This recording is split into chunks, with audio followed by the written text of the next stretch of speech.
Rais wa Marekani Donald Trump anasema kuwa kurejesha hazina ya Iran iliyorutubishwa ya uranium kutahitaji mchakato mrefu na mgumu. Rais wa Marekani Bwana Donald Trump bado anazingatia kwamba Iran inatakiwa kukubali uranium yake yote iliyorutubishwa ipelekwe nchini Marekani.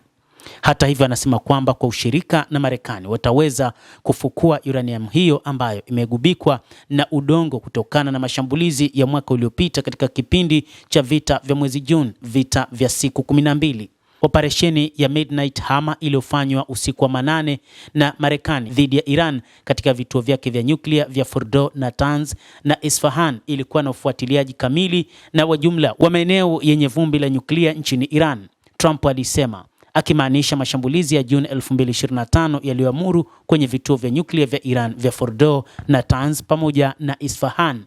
Rais huyo wa Marekani ameshikilia kwa muda mrefu kwamba mashambulizi hayo yalifuta mpango wa nyuklia wa Iran na hivi karibuni ametaja hifadhi ya uranium kama vumbi, akimaanisha kwamba uranium hiyo imeshaharibika. Wachambuzi wa masuala ya nishati wanasema kwamba lau rais wa Marekani Donald Trump alichokizungumza kingekuwa na ukweli, kungekuwa na uvujaji mkubwa katika maeneo hayo ya Fordo, Natanz na Isfahan. Lakini kimsingi mwenyewe baadhi ya kauli zake anatambua kwamba wanapaswa kwenda kuchimba uranium iliyorutubishwa katika vituo vya nyuklia vya Fordo, Natanz na Isfahan, ambapo wakati huu anaamini kwamba vimefukiwa na udongo chini ya ardhi. Kwa maana hiyo kutakuwa na muda mrefu wa kuweza kufukua ili waweze kuipata uranium hiyo.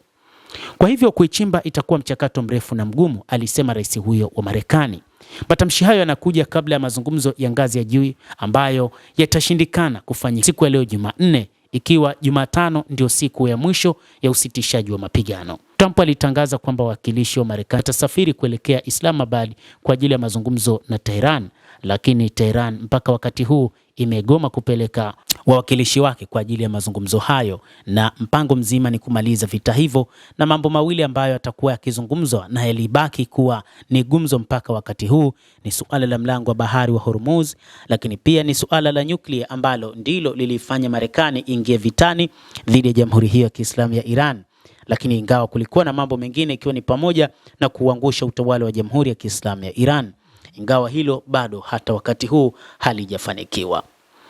Pakistan ilikuwa mwenyeji wa mazungumzo ya kwanza ya moja kwa moja ya ngazi ya juu ya Marekani na Iran mjini Islamabad mnamo Aprili 11 na 12, ikawa na mawasiliano ya kwanza kama hayo tangu nchi hizo mbili zilipovunja uhusiano wa kidiplomasia mwaka 1979 wakati wa mapinduzi ya Kiislamu nchini Iran, lakini mazungumzo haya yalimalizika bila ya mafanikio.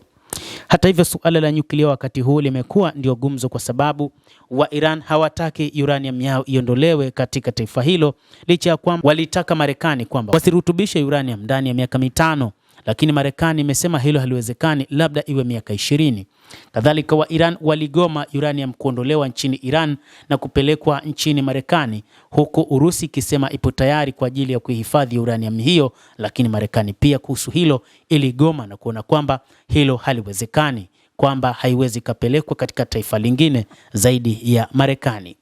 Mtazamaji, endelea kutufuatilia, lakini ni kusihi usisahau kulike, usisahau kucomment, kadhalika usisahau kusubscribe channel yetu hii upate habari hizi kwa mapana kupitia The World News. Mimi ni Adam Hussein, endelea kuwa nasi wakati wote, endelea kutufuatilia uyajue mengi yanayojiri katika ulimwengu kupitia hapa The World News.